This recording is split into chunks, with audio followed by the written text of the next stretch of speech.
നമസ്കാരം. 23-കാരിയെ ബലാത്സംഗം ചെയ്തെന്ന രണ്ടാമത്തെ കേസിൽ ഇപ്പോൾ പാലക്കാട് MLA രാഹുൽ മാങ്കൂട്ടത്തിലിന് തിരിച്ചടിയാണ് കിട്ടിയിരിക്കുന്നത്. അറസ്റ്റ് തടയാതെയാണ് കോടതി മുന്നോട്ടു പോകുന്നത്. തിരുവനന്തപുരം ജില്ലാ സെഷൻസ് കോടതിയാണ് ഹർജി പരിഗണിച്ചത്. ഉച്ചകഴിഞ്ഞ് 2:45-നാണ് കോടതി കേസ് പരിഗണിച്ചത്. ആദ്യ കേസിൽ ഹൈക്കോടതിയിൽ നിന്ന് അറസ്റ്റ് തടഞ്ഞ ഉത്തരവ് പുറത്തു വന്നതിന് പിന്നാലെയാണ് രാഹുൽ രണ്ടാമത്തെ കേസിൽ ജാമ്യ ഹർജി സമർപ്പിച്ചത്. എന്നാൽ അതാണിപ്പോൾ തിരിച്ചടിയായി മാറിയിരിക്കുന്നത്. ആദ്യ ബലാത്സംഗ കേസിൽ മാത്രമായിരുന്നു ഹൈക്കോടതി അറസ്റ്റ് തടഞ്ഞത്. രണ്ടാമത്തെ കേസ് ഹൈക്കോടതിയുടെ പരിഗണനയിൽ വന്നിരുന്നില്ല.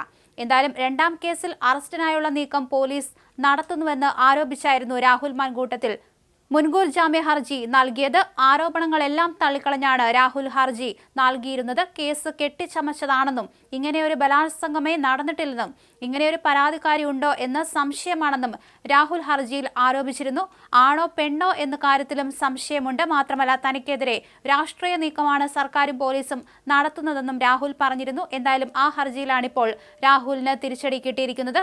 അറസ്റ്റ് തടയാതെയാണ് കോടതി മുന്നോട്ട് പോകുന്നത്.